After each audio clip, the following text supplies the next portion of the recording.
Χαμένος πάλι, Δεν ξέρω. Δεν ξέρω που βρίσκομαι. Ούτε που πάω. Και σε ποια ηλικία πιστεύεις ότι κάποιος ξέρει?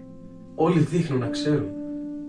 Εγώ μόνο σαν να περπατάω σε ομίχλη. Η ομίχλη δεν είναι τιμωρία. Είναι δρόμος. Οι καθαροί δρόμοι είναι για αυτούς που δεν ψάχνουν τίποτα. Μα νιώθω άδειος. Σαν να μην έχω κατεύθυνση. Το άδειο είναι χώρος. Στο γεμάτο δεν χωράει τίποτα καινούριο. Κι αν χαθώ για πάντα? Κανείς δεν χάνεται στα αλήθεια. Απλά αλλάζει κατευθύνσεις μέχρι να μάθει τη γλώσσα του δρόμου του.